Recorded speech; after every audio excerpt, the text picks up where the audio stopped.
Good morning, everyone. Thank you very much for taking your time to be part of this presentation.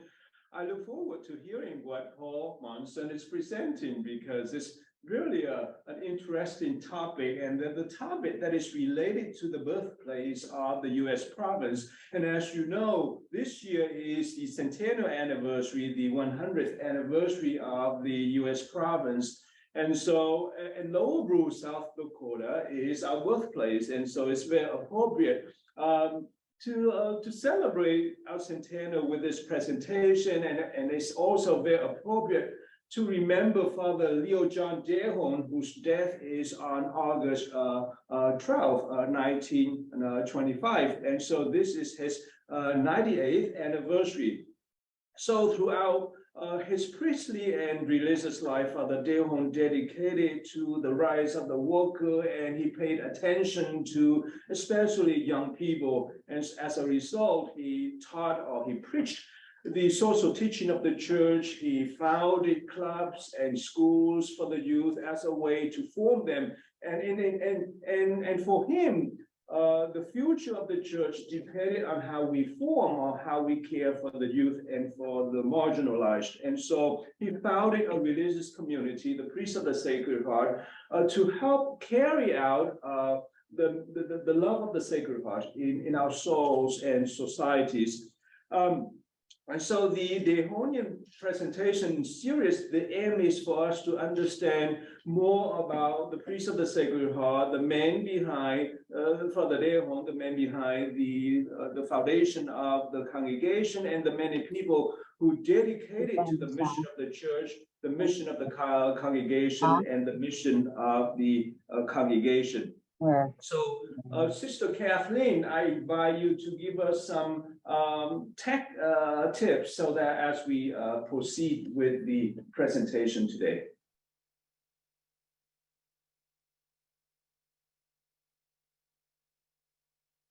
You're muted, Sister. I was just going to say, I want to remind you all to be muted so that we don't have any background noise interfering with the presentation. So everyone should mute themselves as they join. Muting does not affect your ability to hear. If you have any questions for me about the being connected and that, please use the chat feature in the in Zoom. When we have the Q&A part of the meeting, we would ask you to raise your hand. That brings you up to the top of the list so that we can identify you. And then we will call upon you. To find the chat, the raised hand, you look for reactions.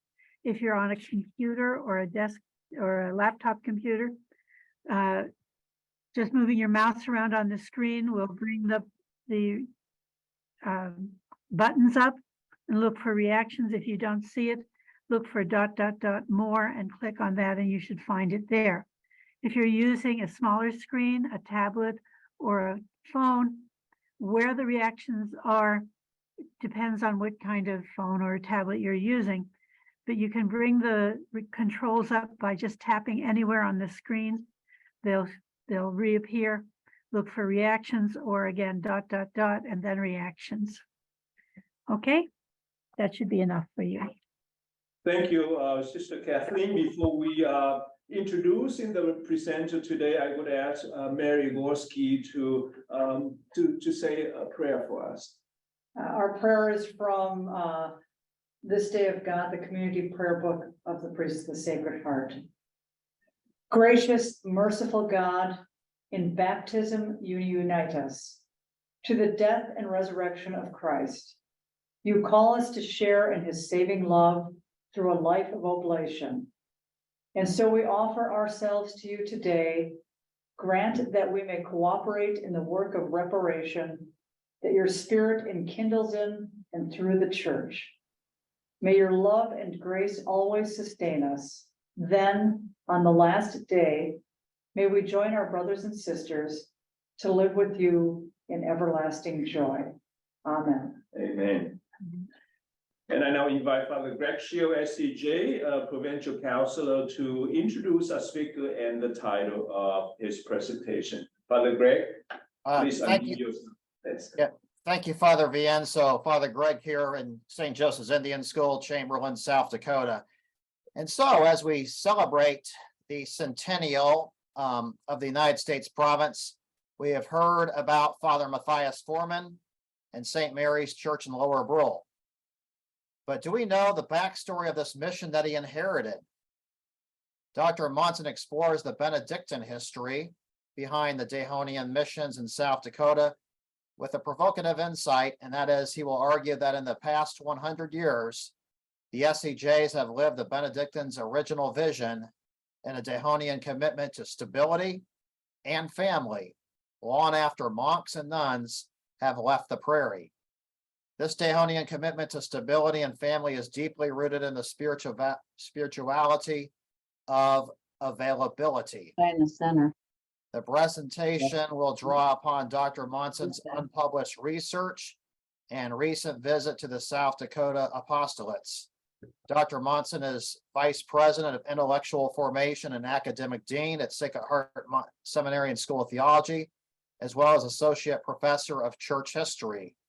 He has a PhD in Religious Studies from Marquette University in Milwaukee, as well as an MA in Theology at Marquette University in Milwaukee. Please join me in welcoming our speaker, Dr. Paul Monson.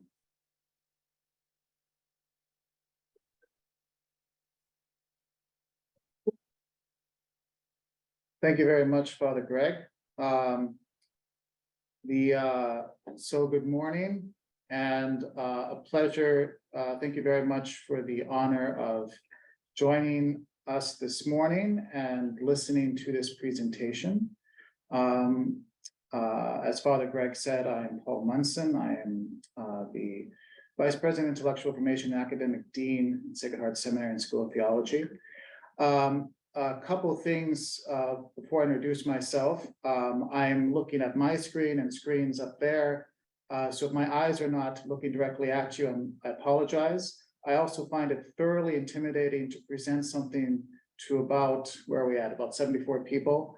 83 whom I cannot see, even though I recognize some of the names. It's many familiar names from the various SCJ apostolates.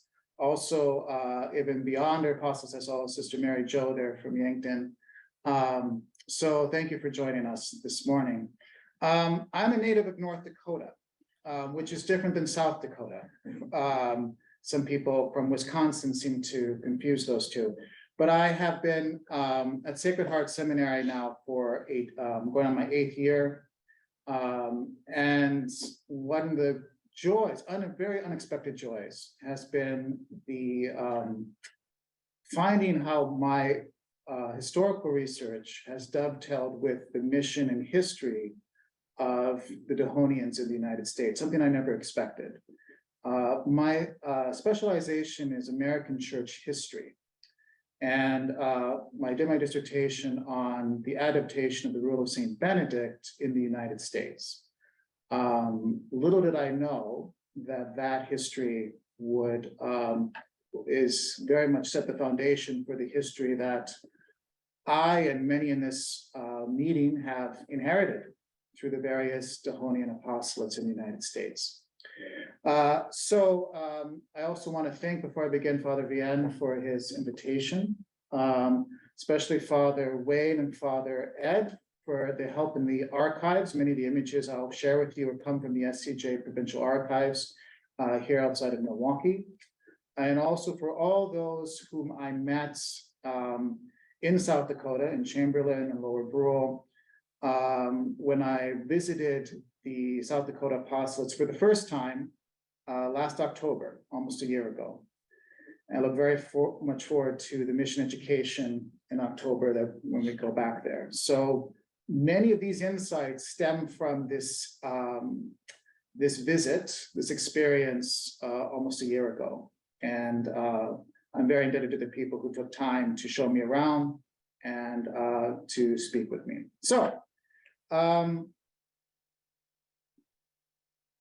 we begin here with this artistic representation of St. Mary's in Lower Brule.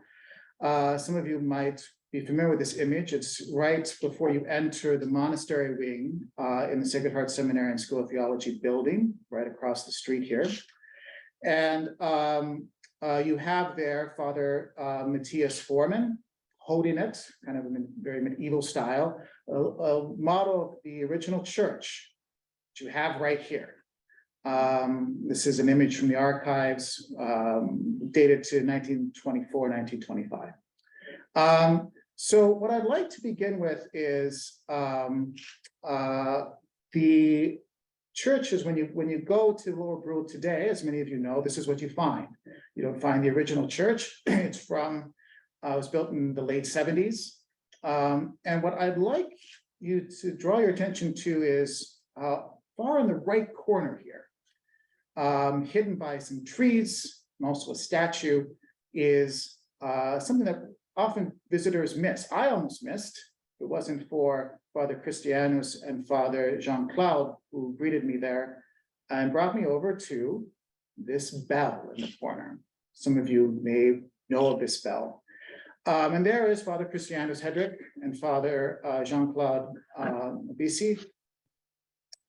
And you can see that, like me on the other side of this photo, we're looking at this bell and we're trying to make sense of the inscriptions. It's pretty clear, or certainly assume that this is the bell from the original church, which you can see right there. Slightly different stand, but still very almost clearly the same bell. So, and this bell shows up in other photos in the archives. Here you have a photo from 1924, almost exactly 100 years ago. You have on the left here, Father Kaiman, then you have Father Edmonds, you have there the famous Father Matthias Foreman, and then here you have Father Prontauer. You also have here the bell in another image. This is Father Joseph Spire, 1925. See him ringing the bell. And then this is what St. Mary's mission looked like after there was a fire in 1942. The annotation in the archive says that this is Father Ken Mitchell. And the bell was, the actual bell tower was built, and we presume that the bell was up there. So, so this is sort of, and you can see there St. Mary's mission. So now, as you see, the bell today, it doesn't ring at all. Father Hedrick, Father Christianus told me that they had to tie it up because kids would come around and try to ring the bell. So it's seen better days, but it's still there. It's still there. And we were trying to make sense of the inscriptions on it. It's taken me a while with these photographs to kind of make sense of the inscriptions on them. Now, I should all say this, what's very daunting about a presentation like this is, I am sure there is some Dehonian who has joined us who might know more about this bell than I do.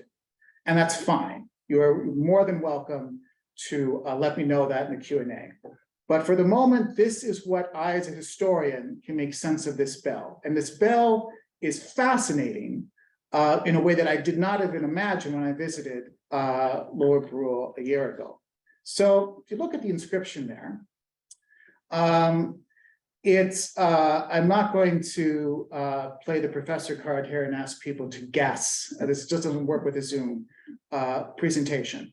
But at the very top, what you have is the Henry Stuckstein Bell Foundry Company, St. Louis, Missouri, 1895. That's on the top there.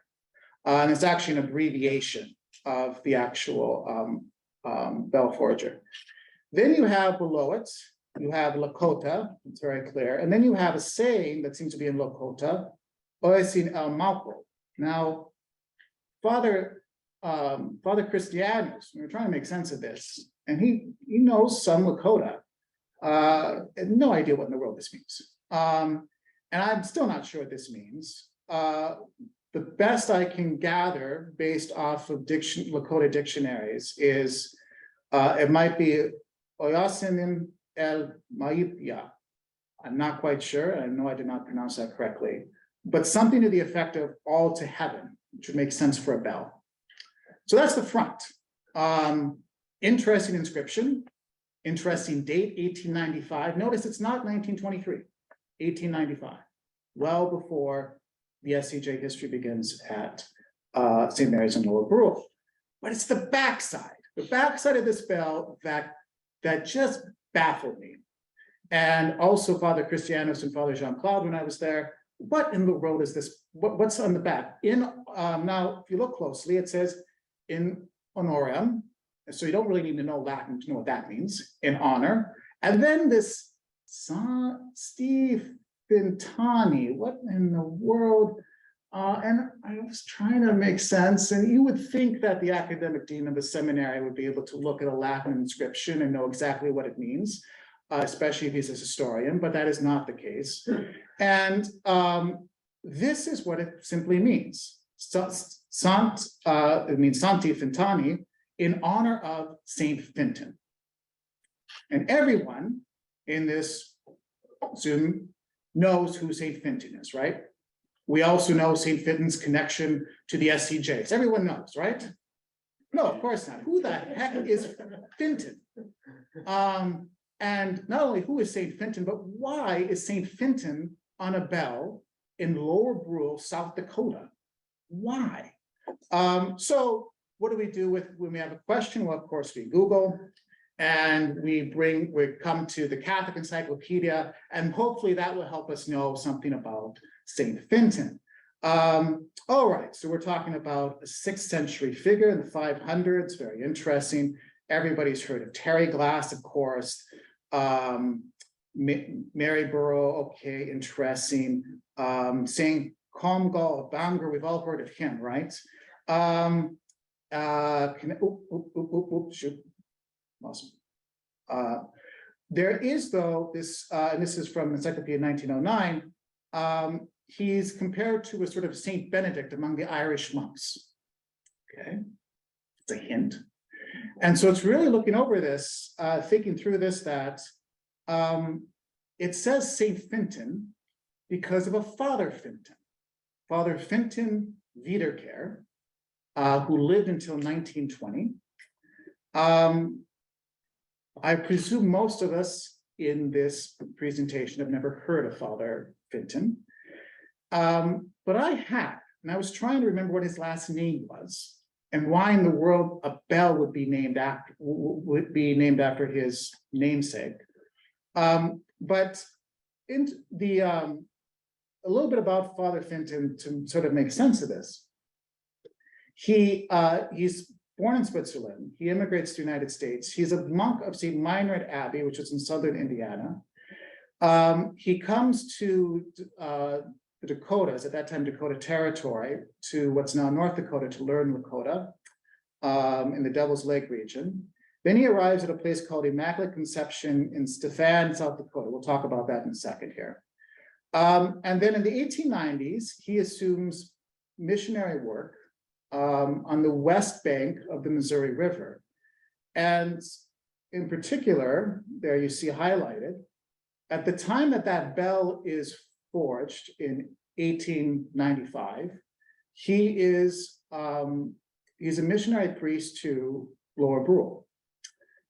He actually resides on the west side of the Missouri River then, but his health takes a turn, and by 1901, he asked to go back to St. Meinrad, where he eventually dies in 1920.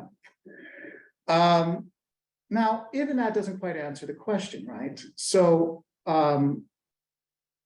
who has the audacity as a missionary to put their namesake, St. Fintan, and this is the name he took as a monk, on a bell? It's quite a little audacious, a little vain. Why would he do that? How would he get away with that? And one of the answers is that the abbot at that time of St. Meinrad Abbey in southern Indiana, his superior, His name is also Fintan, Abbot Fintan Wundweiler, and he happens to be a relative too. So there are two Fintans. Fintan was the name of the day. But in any case, we have inherited this bell. And it reminds us that there's not just only an SCJ history, but there's also then behind the SCJ history and the 100 years we're celebrating, a Benedictine history, Order of St. Benedict initials there, that very much is behind St. Mary's and Lower Rule. So where do we begin with this history? We'll begin with the man who brought Abbot Fintan to St. Meinrad and Father Fintan to Dakota Territory. And that is, and I'm sure Father Greg recognizes this window. This is from Our Lady of the Sioux Chapel at St. Joseph's Indian School in Chamberlain. And it is the window of Abbot Martin Marty, who died in 1896, a year after the bell was forged, actually. This is him coming to the Upper Plains, the Dakota Territory. You see the year 1876. Now, of course, he's here very much, he has a mitre on. And of course, he didn't show up to Dakota Territory with a mitre on, but he's commonly known as Bishop Martin Marty. But in fact, we often forget that he was an abbot. He was a Benedictine abbot, and he's a very interesting man. Now, here's the thing with Marty. I've devoted most of my life to understanding Marty. He haunts me in my sleep. I know a little too much about him. So briefly, who was he? He was from Switzerland. He was the founder and the first abbot of St. Meinrad, now Archabbey in southern Indiana. And in the year 1876, he did not come with a mitre, but in fact, looked more like that. As an abbot, he was invited by what was called the Bureau of Catholic Indian Missions to establish a new Benedictine monastery at a place called Standing Rock near Bismarck, North Dakota today. He did so in 1876. He was very much, he was not just an abbot, he also very much was a Benedictine reformer in his day. And in some histories of him, it sort of the idea he was always wanting to be a missionary and he was never quite satisfied at St. Meinrad. I'm very confident after many years of trying to make a sense of his mind that that's not the case at all. He was determined to establish a new Benedictine monastery at Standing Rock. And so in 1876, he writes these words. Now, this is the German handwriting that most of us can't read today. But this is what he writes. The education of several generations is unthinkable without stability and the family life of a true Benedictine house of worship, encompassing material as well as spiritual progress. And this is the model and idea of Christian family life, upon which rests the welfare of the individual and society. Or labora is still today the only formula for curing the children of Adam, and both cannot be taught with words. Now, or labora might be something that some of you have heard before. It actually shows up in several SCJ windows, stained glass windows, means prayer and work. It's a famous Benedictine saying.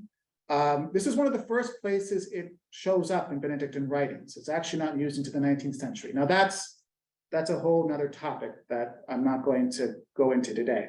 But what I want to focus on in this quotation here are two words, stability and family.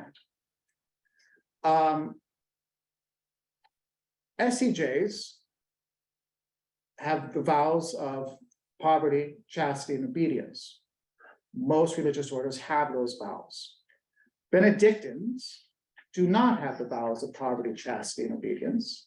They have the vows of obedience, conversion of morals. Much ink has been spilled over what that means. And then their distinct charism is stability. And Marty was very insistent on stability. And it wasn't the idea of just stability of institutions. It was a stability of presence, a stability of place. He's going to come to Dakota territory, he's going to stay in Dakota territory through this monastery.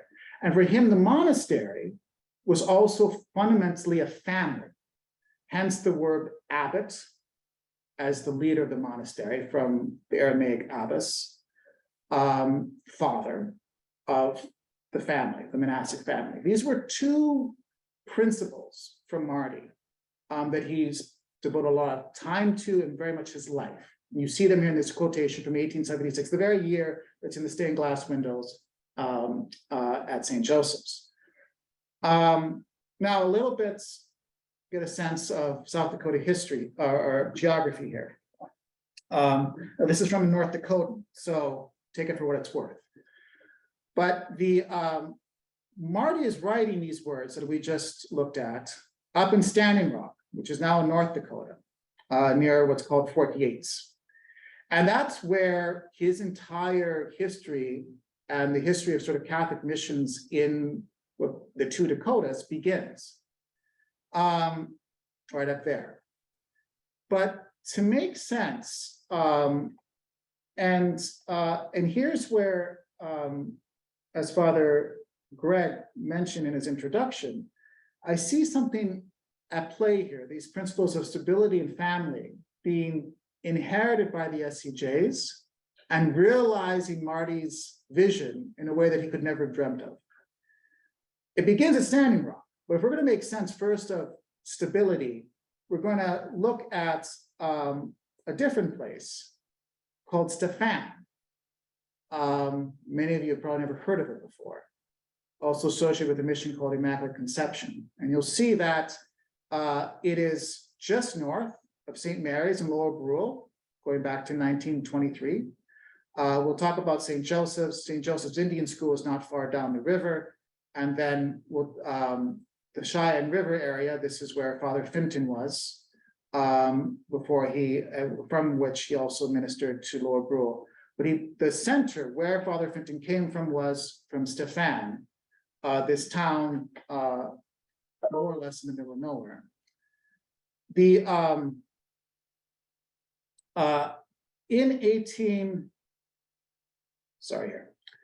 1888, from Stephan, Marty writes these words: "Every day furnishes me with new proofs for the conviction that led me to engage in the Indian mission 12 years ago, that is 1876, that the establishment of a Benedictine monastery in or near the Indian country would civilize and Christianize the aborigines of this country, as similar institutions have elevated the barbarous nations of Europe in the 6th and the following centuries. But man proposes and God disposes. We are blessed enough if we do not oppose him." Now, why do I give you this quotation? And don't worry, we're only doing 2 quotations today.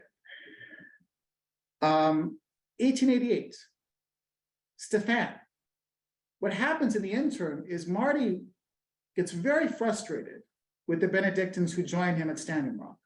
He loses hope in that mission. He actually gives it over to a different group of Benedictines, not from St. Meinrad, but from a place called Conception Abbey down in Missouri. There's a lot of infighting up there. Doesn't quite work.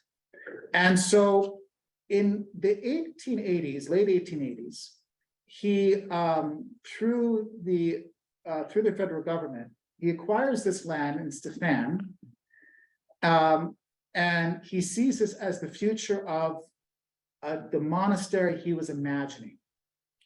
And this would be sort of the heart, the hub of Benedictine activity and stability in South Dakota.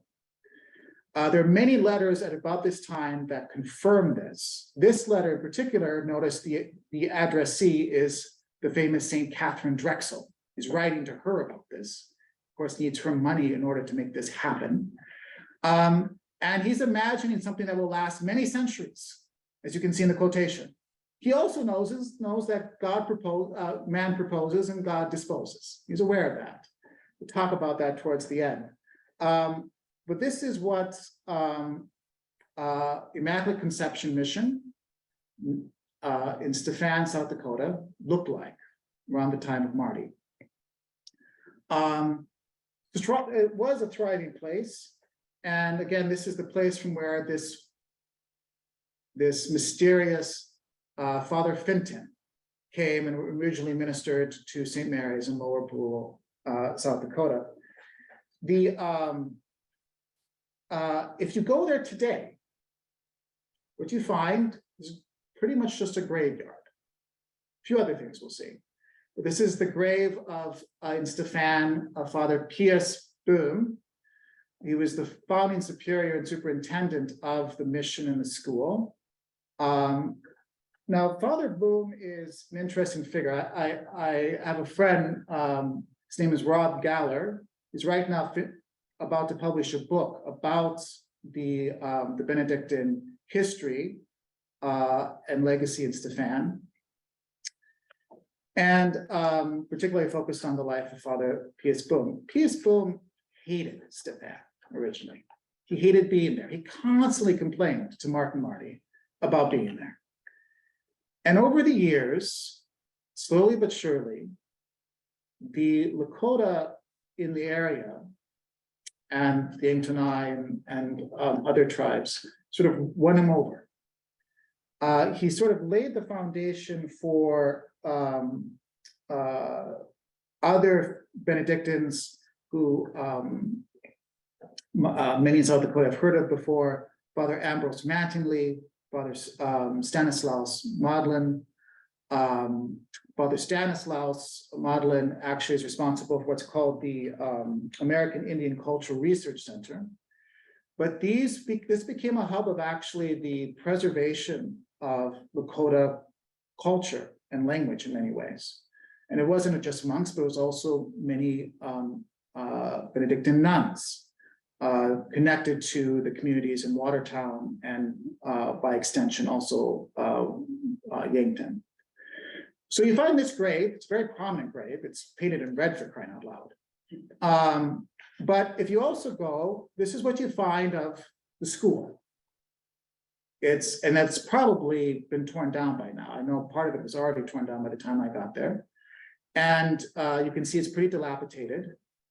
And the school lasted until the 1970s and then was given over to the tribe. The only Benedictine presence after the 1970s was limited to Immaculate Conception Church. And here you have Father Christianus there in the photo. This is a church structure built in 1974. Stefan has a long history of buildings being built and then burning down by fire. This is the last one that has survived. If you go inside, some of you might know, it's in need of a little TLC. But it's the only the last vestige of sort of a Catholic presence in this hub that Marty imagined. It was named after the Immaculate Conception. That was what St. Catherine Drexel wanted. There was the great devotion of her mother. There were generations of monks and nuns who served this place, hundreds upon hundreds of students who went through. And this is all that's left. There's a tribal school off in the distance, but this is all that's left of that mission. Now, why is Father Christianus standing in front of it? He's not a Benedictine. Some of you already know why. We just down the street, down the highway, is St. Joseph's Church in Fort Thompson. This interior was done close to 1990, from what I can get from the letters in the archives. But I like to highlight it because when you go there, you go to Immaculate Conception today in Stefan, it's not very clear that it was a Benedictine church. If you go to Fort Thompson, though, you get some, especially in the stained glass windows, hints of sort of the Benedictine past of this particular mission on the east side of the river. And some of you, certainly in this Zoom session, know of, I didn't get the chance to meet her, but Sister Charles Palm. and OSB, a sister of Watertown, if I'm not mistaken. And she's sort of that last vestige, if you will, so that Benedictine history. You also have in the stained glass windows, there's Ort Labora, there's the Rule of Saint Benedict, and then there's also Marty himself in the stained glass windows there with his own little coat of arms, which is completely made up, by the way. No offense to whoever came up with this idea, but I find it very amusing that they created a coat of arms for Marty. It's very creative.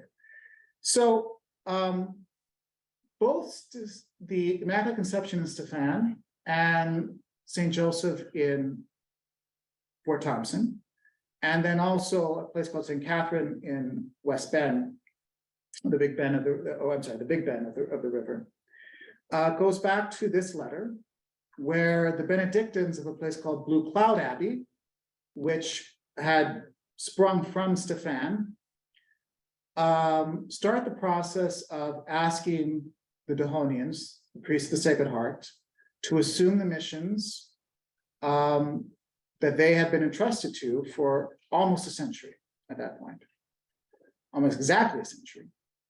And here you have in the SCJ archives gratitude from, at that time, Bishop Dudley of Sioux Falls for assuming these missions. And he talks in this letter about Father Stan Maudlin, who will be in touch. Now, Father Stan Maudlin, again, he's responsible for what still exists, the Native American Cultural Research Center, which has now is in the University of South Dakota. Great preservation of Lakota, historical Lakota culture and artifacts, and also language and histories and oral histories. And Father, this is a letter I found in the archives, and I love it, because Father Stan, who died in 2006, I believe, if I'm not mistaken, he writes the SCJs, and he answers their various concerns about taking over these missions. They've been in charge of St. Mary's on the other side of the river in Lower Brule. They've also assumed the Cheyenne River area and Eagle Butte. But Stephan, why would we take him on Immaculate Conception in Stephan? Why would we take on Fort Thompson? And but this is one of my a line I love from this letter. We choose the servant lifestyle, and our choice, firm or not, shows in how we live. And this brings us to where I'm trying to go with all this. And that is, if you juxtapose that line with the model of St. Joseph's Indian School in Chamberlain, we serve and teach, and from that we receive and learn. That was very much the experience and legacy of Father Stan, God rest his soul. But all these, the only reason that the Benedictines reached out to the SCJs in the late 80s and early 90s is because of the existence of St. Joseph's Indian School in Chamberlain, which allowed, very much became the center and allowed the SCJ presence over the past 100 years to sustain itself, to be that stability of presence.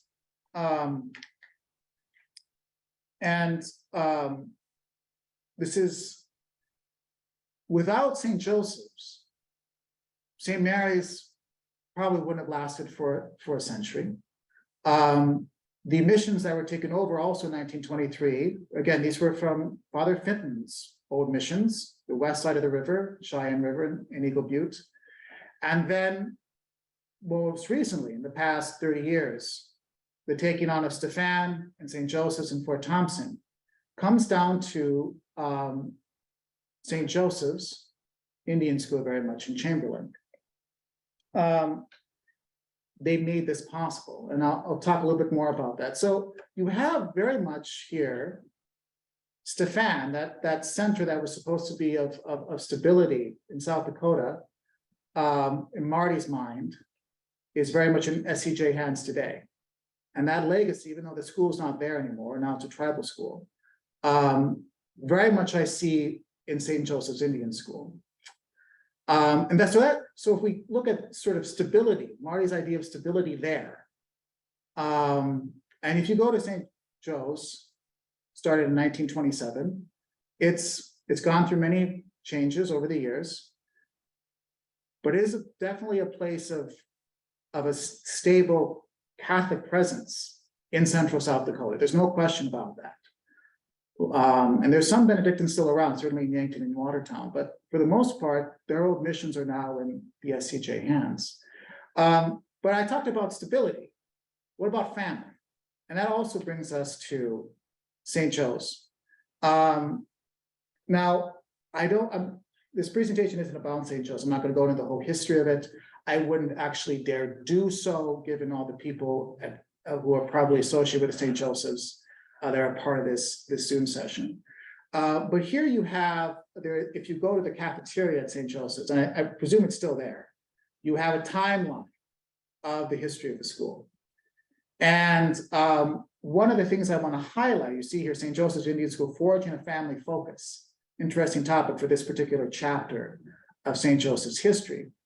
And you have there development in the early 80s, 1983, almost exactly 40 years ago, where St. Joseph's very much changed.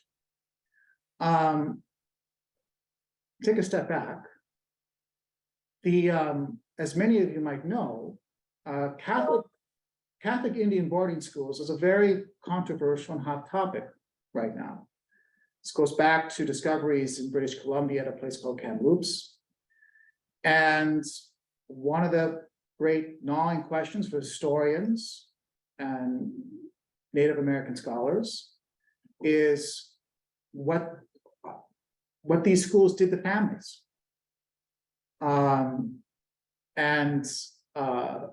It's a very difficult and challenging question. So when I went up to St. Joe's, and again, a place I've never been, sadly, a year ago, my wife actually said, "What? They still have Catholic Indian boarding schools? I thought those were a thing of the past." I said, "Well, no, it's an important place. I gotta go up there and see what's going on."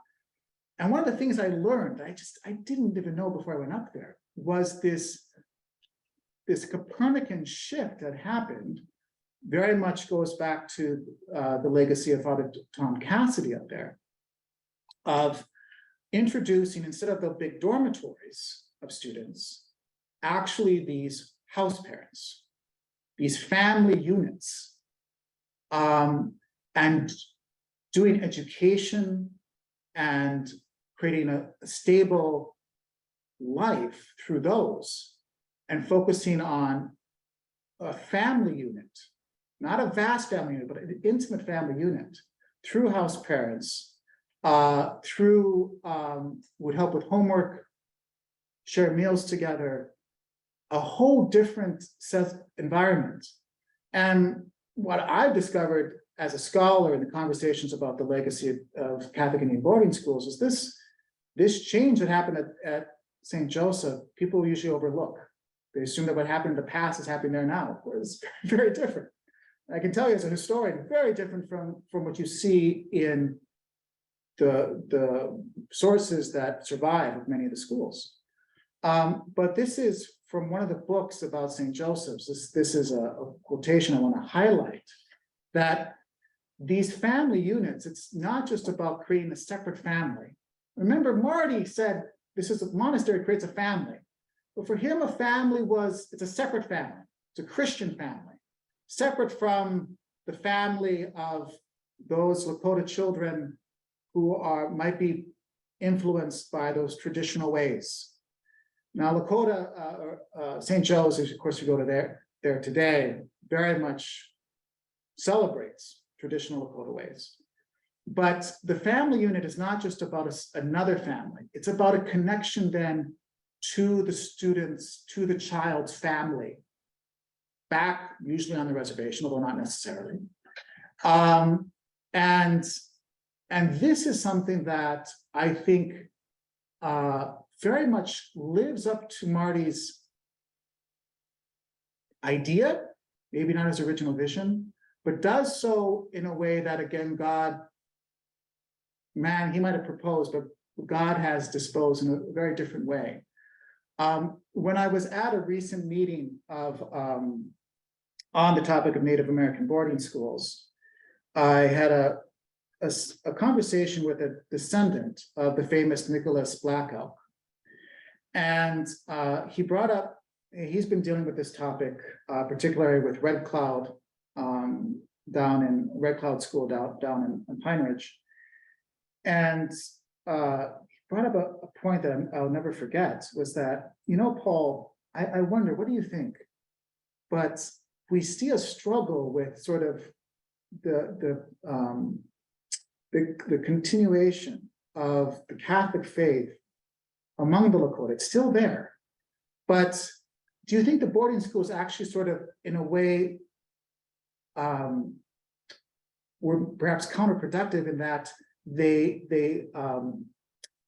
separated the bond, the family bond that's so critical for the handing on of the faith?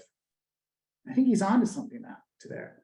But again, what St. Joe's does in Chamberlain, I think is very much sort of, from a century of learning in many ways, the importance of the family in terms of also the faith. Again, a way that Marty never could have imagined. It was one of his key Benedictine principles, but that has, over the century, I think very much matured within the Dehonian tradition.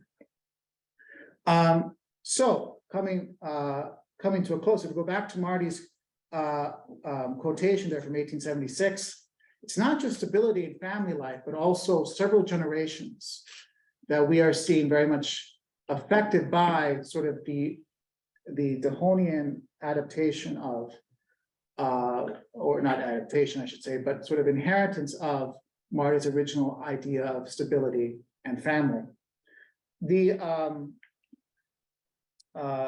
And there you have the window, 1876, you can see right there to the left, and this is Our Lady of the Sioux Chapel there in Chamberlain, South Dakota. So I end with this letter. This is a letter that's almost exactly 100 years ago at the end of this month, August 29th. It is from Father Matthias Foreman to Father Joseph Golden. Now, for those of you who know your SCJ history, especially with the centenary, and Father Paul McGuire in his history points to this. Father Golden is the reason the SCJs show up in South Dakota to begin with. Father Golden was responsible as a diocesan priest for the missions in Cheyenne River. After Father Fenton moved back to St. Minor. Remember, Father Fenton was only there until 1901. Nobody replaces him. The diocesan priests take over. Father Golden is one of those. He's German. And he is convinced that you need a religious community out there. If you're going to have stability, if you're going to have a presence, you need to have a religious community. And he's the one that, through his own travels back to Germany in 1922, eventually, in a very convoluted way, this is how Father Foreman comes out and takes over St. Mary's in Lower Brule. And if you see there, and this is one of his letters in English, I hope this letter will reach you in due time, because before you leave your field of labor, I wish to impress to you my most cordial thanks, and of all my confraters and of the German province and of our society, for all that you have done for us. And so if nothing else, the point of this presentation is a sense of we as part of the Dehonian tradition, especially as members of Dehonian apostolates, that we use the centenary as very much a way of remembering gratitude. And gratitude not just for the SCJs who've gone before us, but then also the not just the diocesan priests like Father Golden, but also the Benedictines, who were well before and very much laid the foundation for the SCJ history in South Dakota. When Marty arrived in South Dakota in Dakota in 1876, 2 years later, Father Dehon is establishing the Priest of the Sacred Heart.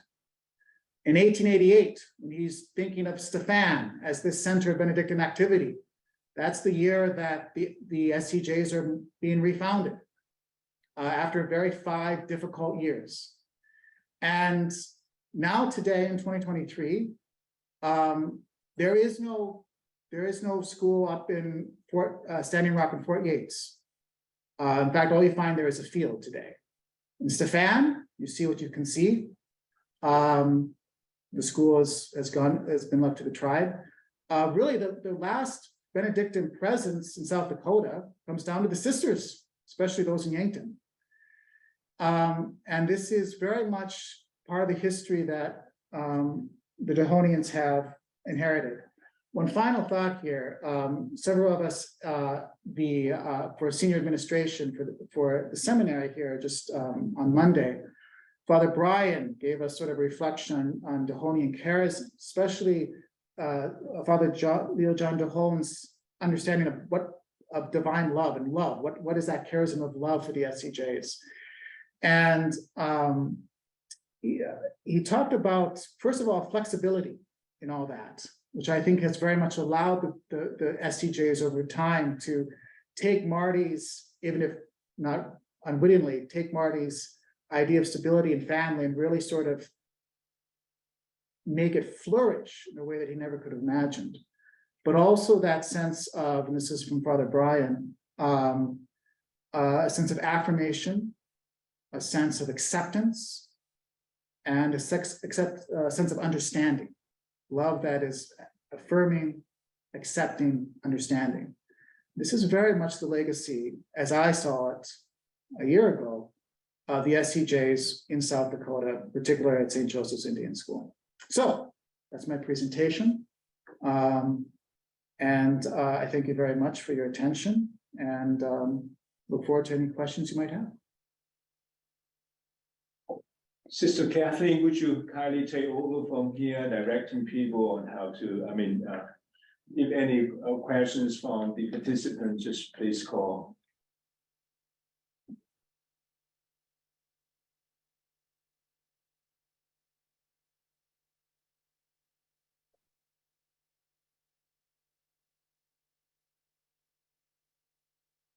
Well, I'll ask a quick question. You mentioned that St. Mary's, Stephan, St. Joseph's over at Fort Thompson probably would not exist because if St. Joseph's Indian School had not been there. Did I understand you correctly? Well, they probably wouldn't exist today. So are you talking both financial stewardship and personnel, or just it would have faded because? Both financial and pastoral, I would say, yeah. No, I mean, again, poor Father Christianus, I asked, you showed me St. Mary's in Lower Parole, and Fort Thompson, for those who've been up there, that's you have to pass through Fort Thompson anyway, so that's easy to see. But Stephan, Paul, why do you want to go to Stephan? It's in the it's off the beaten path, and I wanted to go to Stephan because I knew it was this hub of this Benedictine activity originally. And all that's left there now is really that SCJ presence. It's that sort of last presence there. Yeah. No, Paul, may I ask you a question? When the Priest of the Sacred Heart took over our various ministries and mission in South Dakota, how much interaction did the two, the Benedictines and the SCJs, have during those years, especially the beginning years, regarding the people, regarding the difficulties of the ministry and so on? Yeah. Did you come across any of that? Yeah, so I was worried that what became a 50-minute presentation would become an hour and a half if I went into that topic. But yes, you have, for instance, Father Ambrose Mattingly, a Benedictine, and also Father Pius Boone to some extent. The early SCJs very much relied on their advice. Later, there's always that was something I found interesting when I read through Father Paul McGuire's history. And I'd like something I'd like to explore more into the archives and before at the provincialate here, is there's the SCJs and the Benedictines know each other in the 30s, the 40s, into the 50s, well into the 70s. And even when I would meet Benedictine sisters at Yankton, also in a place called Marty, South Dakota, which is a whole other topic, they knew of the SCJs. They knew of these priests I knew here in Wisconsin, as that connection has continued over the years, and you can see that also with Sister Charles Palm. But yes, I think now this is it's an intuition that I would need to substantiate, but I think the SCJ ability to be flexible when they came to Central South Dakota, which is not, it's an isolating place. It's a place that requires perseverance, patience, and very much time. That they already in the 20s and 30s, you can see a change among the Benedictines, especially in Stefan, of how they approach Lakota culture. They're more accepting of it. They more see sort of that it's something that they have become stewards of as well. And it's later the SCJs that bring that more into the education itself, the St. Joseph's Indian School. So again, the Benedictines very much lay the foundation there. And you know, I keep talking about these priests, but there's very much the presence of the Benedictine nuns there as well that are a part of that. You read the early sources in the 1880s, 1890s, turn of the century. There's very little cultural sensitivity there at all, but it's changing in the 30s and 40s, just about the time the SCJs come.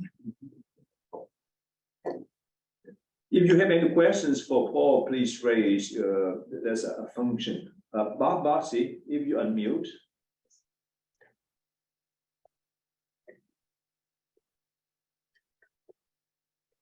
Sister Kathleen, can you unmute Father Bob's mic? I've sent him a request to unmute himself. I can't directly unmute it. No, you're still muted. Click the microphone button on your screen. Oh, there you go. There I go. Sorry. I was curious in your work, Doctor. Did you do much? Did you try to address any original sources, like some of the native communities, oral histories and stuff like that? They probably don't have a lot of written history. I'm not sure, of course. Maybe that's my own prejudice. But I'm just wondering if you had tried to do any of that, and if you think it would be beneficial to do so in the future. No, certainly. So in much of my research up to this point, and again, it hasn't really been focusing on the SCJ history, it's been the Benedictine history beforehand. Because you're dealing with the late 19th and early 20th century, the oral histories and their preservation is extremely limited. And I have a friend who's also done research in this. This was the problem he encountered as well. You have later oral histories, 100 years later, that can be helpful with certain figures, and then can nuance the written sources. The approach I've gone about is my work is so many of these histories that can be very triumphalistic at times, these missionary histories. They talk about how the Catholic missionaries changed the Native American, right? And what I've been focusing on is using these missionary sources. If you know what you're looking for, and you know who they are, and you understand sort of the chronological development, you can see how these native voices, these indigenous voices, that we've lost some of those oral histories, how they're changing the Catholic missionary. So you can actually use the white Catholic missionary sources in many ways to sort of recover indigenous voices that might have been lost from those oral histories. That is one of the things I didn't talk about was I had a wonderful conversation with Deacon Steve McLaughlin at Fort Thompson. And that was kind of, I'm glad that conversation sort of happened. It wasn't scheduled or anything. And that was very helpful. And so, yeah, that piqued very much my interest. So the answer is, would it be beneficial? Of course. How you do it, especially for something over 100 years old, that's very difficult. But yes, no, that I've been asked that before, and yeah, that's also one of the reasons I was so grateful to go up to South Dakota a year ago, and what I'm looking forward to in a couple months, because you only get those oral histories really by meeting people, sitting down with them, taking days, and those can be very helpful for especially understanding today. Yeah. Jim, and then John Gannon. You talked about the possibility of trading family of origin for Christian education. I'd like to enter a couple of other considerations. I don't know if you've looked at those, but in rural areas, if you want a decent education in the past, you almost had to go away. My mother had to leave her family for high school and had to move into town as an au pair to go to high school. I and all my sisters went away to boarding schools because there was only one local high school and it wasn't that great. So if you had any desire to go on with education, you went to a boarding school. That's still very prevalent in Australia. St. Joseph's in Sydney is really the incubator for the movers and shakers of Australia, run by the Marist brothers. The second consideration is on the reservation, particularly in more recent decades, the level of alcoholism, drug abuse, and domestic violence and deprivation can be pretty staggering. And there is a real benefit both for the child to move away and for the parent to move the child away to a safe, secure, nurturing environment that's stable, has a regular regimen and food and so on. So those are just two things I wanted to throw in. Dr. John Gannon, thank you, Jim. Maybe somewhat connected with Father Bob's and Father Jim's comments. I was wondering, Paul, if there's been any sort of continuity in the now tribal schools, and I have no idea, especially given what Father Jim just said, of what the nature of the tribal schools, quote unquote, are, and has there been any sort of learning from this long tradition of Benedictine and SCJ encounters and education in these newer tribal schools? So first to Father Jim's point, certainly affirm his points. My father in Western North Dakota benefited from a boarding school himself. But again, what strikes me as very interesting for St. Joseph's is that there's still some connection back to the home, even if that home is dysfunctional in a way. And it very much gets at the Lakota idea of family, of extended kinship, which is called Joshpie. And I've been corrected on pronouncing that. I think I did better than I have in the past, but Joshpie, excuse me. And it's a very different sense of family. And if there's any place that can sort of nurture that, it seems like a place like St. Joseph's, in a way that the Benedictine schools, for what in the past, did not quite. Later, some of them perhaps, but definitely not in their infancy. John, to your question, and I thought you were in retirement. I didn't know you. I guess you have time to see things like this now. It's good to see you. That is a very great and complex question. And from the other tribal schools I visited when I was up there, my sense is there's a great disconnect. It really depends on individuals. Sometimes if there's a connection, it's because certain personal relationships exist.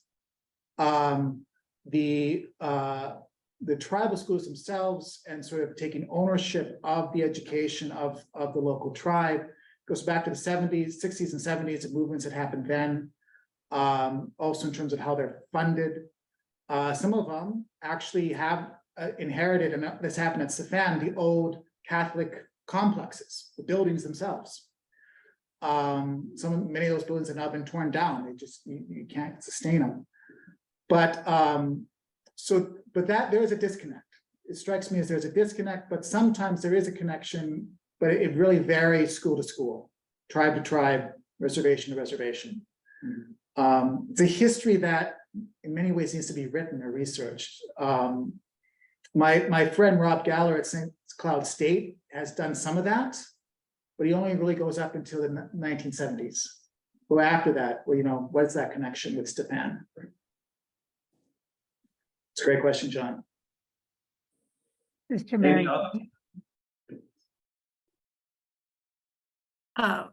Following up on that, my impression as visiting Marty Mission School, where the religious communities turned over the school to the tribe, is that the tribal school really does a good job of trying to inculcate the best of the Lakota tradition virtues.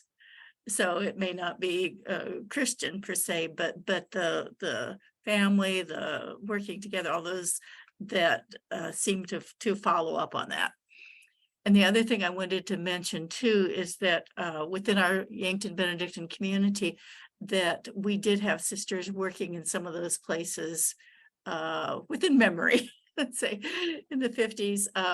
I think the last sisters maybe ended in the 80s and 90s, working at McLaughlin, I think was the last place. It's out in the middle of nowhere up there. So, and that the sisters worked at Chamberlain more recently too, that we had sisters on staff there. So that's it. Yes, thank you very much for that, Sister Mary Jo. Sister Mary Jo hosted me when I was up there at Yankton, and that was another of these places where I learned all the connections between the Benedictines and the SCJs in South Dakota that endured to this day. So yes, yeah, and many of these Benedictine missions, the original ones, would never have worked without the sisters in, well, first Zell, which is also in the middle of nowhere, and now Yankton, so in Watertown, so very good. On the fan. Yeah, thank you, Dr. Monson, for the talk. Yeah, I have one concern in that about so the German people, they came to South Dakota in 18th and 19th century, like a big move for German.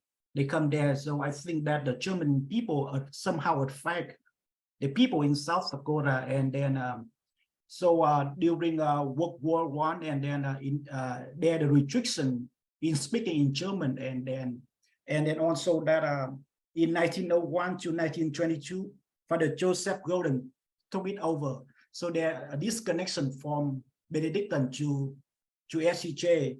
So my concern is that during this time, like with the restriction of speaking in German, and also with the disconnection between Benedictine 1901 to 1922, and then how the stability and the family continue to establish during these times. Yeah, so thank you, Hung, for that question.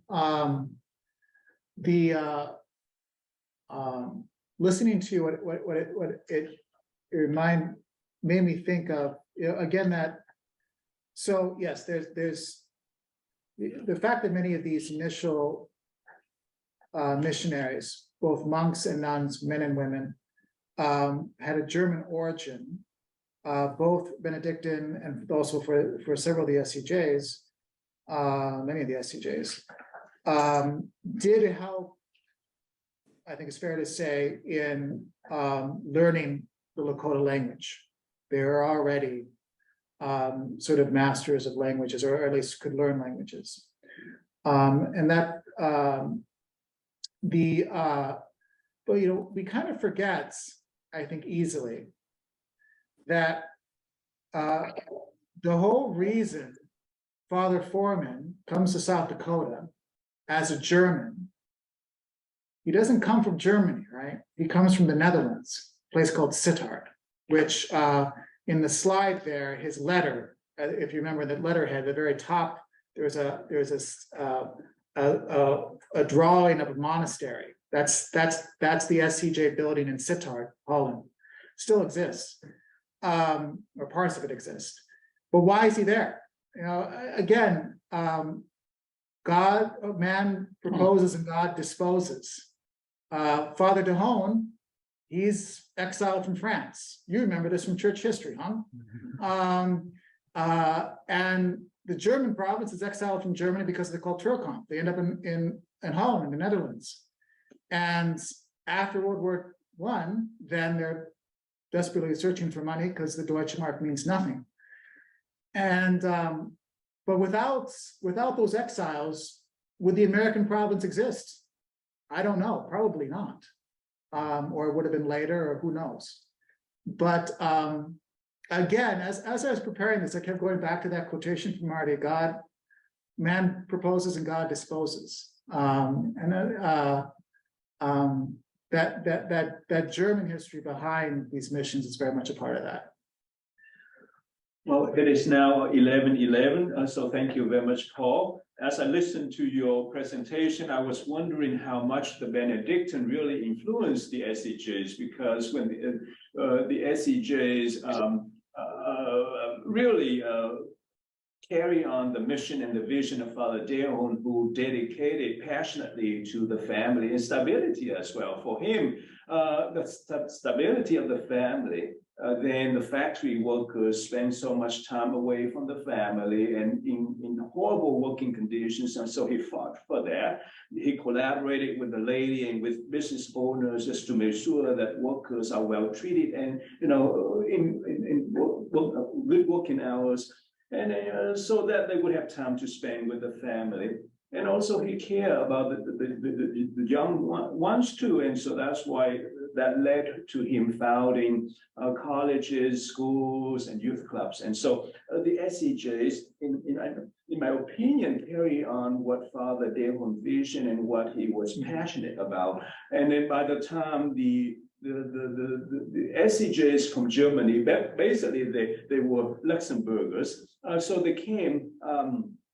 Father Dehon was still alive, and so the vision, his passion, and his vision of the congregation was still there alive, I think, in their heart. And so thank you so much for this enlightening conversation. So thank you for your presentation, for your research, and for studying more about our Dehonian heritage. So we are very appreciative of that. We want more people like you who are really interested in our charism, spirituality, and history. And so thank you very much. And thank you for all of you for participating in this Dehonian presentation series. The aim is, as I mentioned earlier, for us to understand more about Father Dehon, about the missions of the congregation and the province. And so for our next Zoom presentation, it will be the Advent recollection about, it's on November 30th at 10 a.m. by Sister Barbara Reed, OP. She's the president of Catholic Theological Union, and she will give me the title of her presentation shortly. And so we look forward to you joining us for that recollection.